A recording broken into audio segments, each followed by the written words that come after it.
Sav'aaq. You saw the title.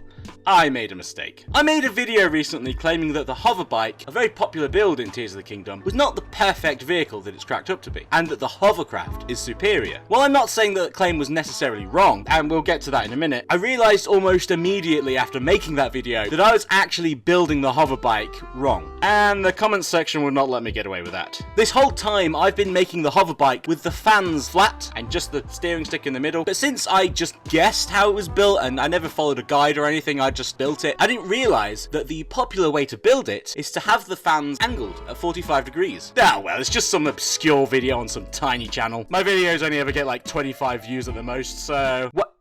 4.7 thousand views. That's more views than I've ever had. I make a glaring error and it just happens to be my most popular video by miles. Okay. I decided to try it the popular way. And this video is basically an adjustment of my opinion from the previous video based on what I've learned. I see a little white dot. It's gone. There's a little white dot right there. But only on the monitor. It wasn't... I couldn't find it on here. And now it's gone.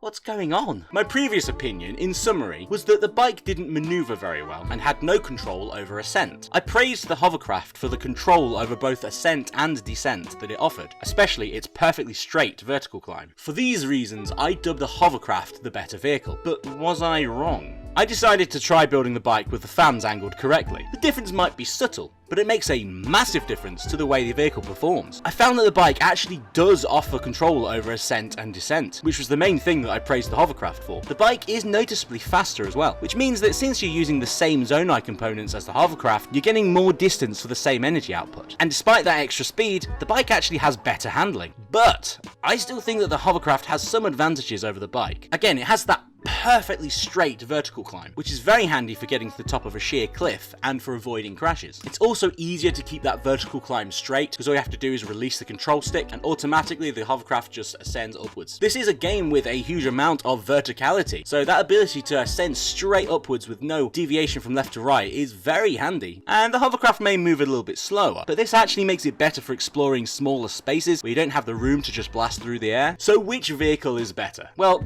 the problem is actually with the question itself. There isn't really an answer, because it just depends what you want to use the vehicle for. While the bike is clearly better for freely exploring vast open spaces and covering large distances in the overworld and sky, I say the hovercraft is actually better for exploring the depths, where large sloping routes, cliff faces and stone structures often block your path, especially when vision is low. That slightly slower speed means you have more time to maneuver around obstacles, and again, that perfect vertical ascent means you can avoid crashes more easily. There is no perfect vehicle for every situation. Otherwise, I might be able to claim that my tank is the perfect vehicle, since it makes Link totally invulnerable and incredibly powerful. But for travel and exploration, it's rubbish. So as they say, context is key, and that's alliterative as well, so you know it's true. Speaking of my tank, I'm making a video about that, about how I made it and how awesome it is and everything, so keep an eye out for that. Give me a sub so you don't miss it. What vehicle builds would you recommend in Tears of the Kingdom? You know where to let me know. Sav'aaq.